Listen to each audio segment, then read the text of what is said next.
The following is an encore presentation of Everything Everywhere Daily. Everyone knows that Neil Armstrong was the first person to step foot on the moon. But who was the last person on the moon? And why haven't we ever sent anyone back to the moon? Learn more about the last person to set foot on the moon and the past, present, and future of lunar exploration, or the lack thereof, on this episode of Everything Everywhere Daily.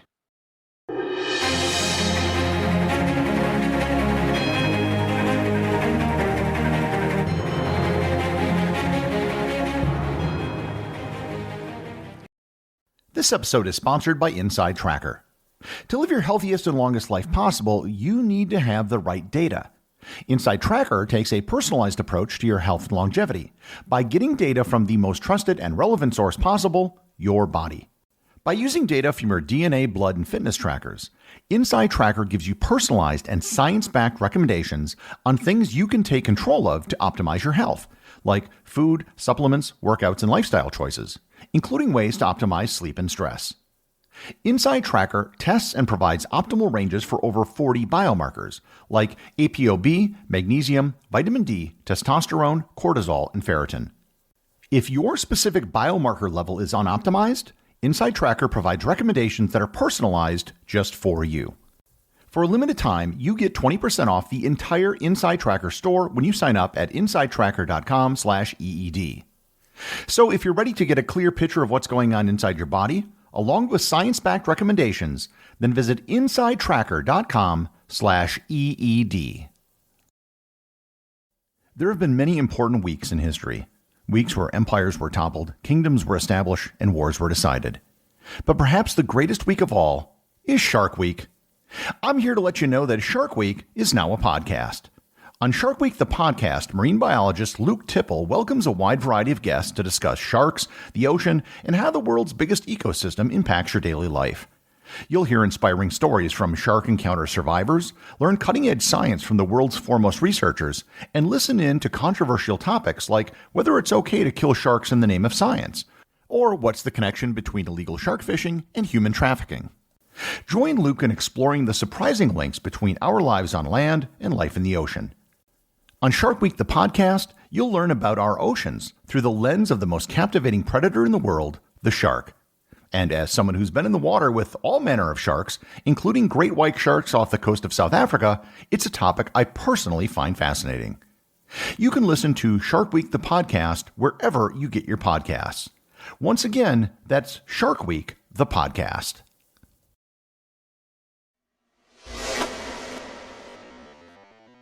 Most things in life tend to reach their zenith near their conclusion.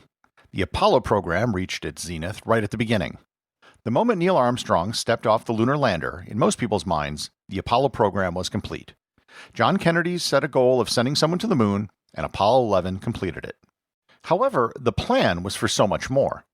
In the initial planning stages of the Apollo program, NASA ordered 15 Saturn V rockets, which would take them through Apollo 20. 2 of the Saturn Vs were used in unmanned test flights for Apollo 4 and Apollo 6. 3 of them were used on manned test flights. Apollo 8 and 10, which flew into orbit around the moon, and Apollo 9, which took the first lunar module into Earth orbit. That left 10 Saturn V rockets for 10 flights to the moon. Apollo 11 flew in January 1969, and Apollo 12 in November of 1969. The plan was to launch missions about 4 months apart through 1972, which would take them through Apollo 20. However, on January 4, 1970, NASA announced the cancellation of Apollo 20 so their Saturn V could be used to launch Skylab, NASA's first space station. In April 1970, Apollo 13 launched and famously didn't land on the moon. I'll refer everyone to Tom Hanks' film of the same name to give you an overview of what happened on that mission. After the Apollo 13 debacle, people simply lost interest in the moon, and Congress didn't see the point of any more Apollo missions. They had won the space race, and there wasn't any interest in science or further exploration. In September 1970, NASA announced that 2 more missions were going to be cut. Apollo 18 and 19 were canceled, and the rest of the missions had to be rescheduled and renumbered. Apollo 14 was already set, and that really couldn't be messed with. It launched on January 1971. The remaining 3 missions were fast-tracked. These were going to be what were called J missions, which were scheduled to start with Apollo 16. They would have lunar rovers and allowed for longer stays on the moon. These missions, although most people have forgotten about them, were really the highlight of the Apollo program. If you've ever seen large, detailed images from the Apollo program or higher quality video, it probably came from one of the J missions. Apollo 15 launched in July 1971, and it was the first time the lunar rover was used on the moon. Apollo 16 flew in April 1972 and spent 3 days on the surface with 20 hours out walking around in EVAs or extravehicular activity. The final Apollo mission was launched on December 7, 1972. The crew consisted of Commander Eugene Cernan, Lunar Module Pilot Harrison Schmitt, and Command Module Pilot Ronald Evans. Schmitt was different than all the other astronauts. He wasn't a test pilot, and he wasn't even in the military. He was a civilian with a PhD in geology who attended Caltech and Harvard. When Apollo 18 was canceled, the scientific community lobbied to get him moved to the last Apollo flight, and he was put on the mission so at least one scientist would make it to the moon. The commander, Gene Cernan, had more of a traditional background for an astronaut.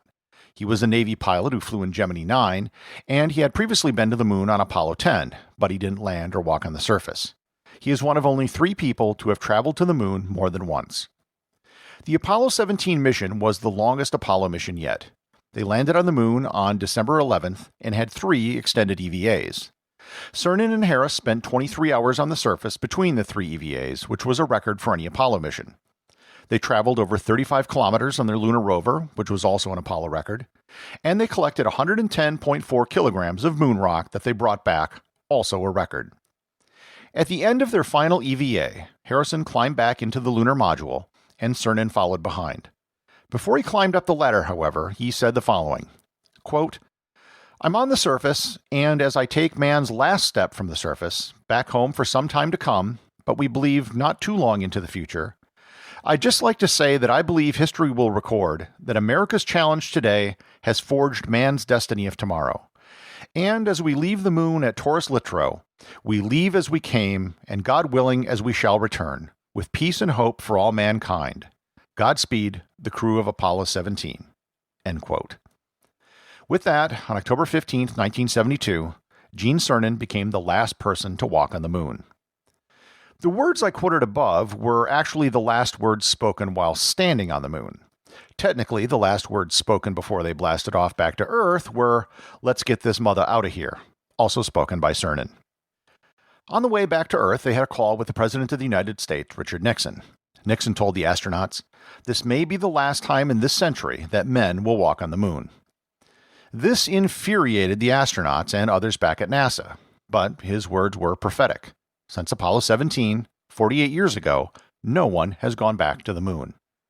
Of the 12 men from the 6 missions which landed on the moon, only 4 of them survive. They now range in age from 85 to 90. Gene Cernan passed away in 2017 at the age of 82. Harrison Schmitt was elected to the United States Senate from New Mexico, and he still lives there today. The big question is if other people will walk on the moon before we lose the last of the moonwalkers. China announced a desire to land someone on the moon, but to date they haven't really taken any firm steps to make that happen. NASA announced Project Artemis, which is supposed to land astronauts back on the moon in the year 2024. They hope to start launching tests in 2021, and they've already begun work on the development of lunar landers. The plan is to land a man and the first woman on the moon somewhere near the lunar South Pole. The big problem, however, is money. Congress just isn't enthused about sending people to the moon. It's the same problem that plagued NASA back in the 1970s. Without funding, many space observers doubt that the 2024 deadline will be achievable. One solution being offered is to use private companies like SpaceX to get to orbit at a lower price and save money. Until Project Artemis gets more traction and probably more funding, we'll still be asking ourselves, if we can send someone to the moon, why can't we send someone to the moon? The executive producer of Everything Everywhere Daily is Charles Daniel. The associate producers are Thor Thompson and Peter Bennett. I just want to thank everyone, including the show's producers, who support the show over on Patreon. If you'd like to support the show, just head over to patreon.com, which is currently the only place where you can get show merchandise. Also, if you want to talk to other listeners about the show, head over to our Facebook group or Discord server, both of which have links in the show notes.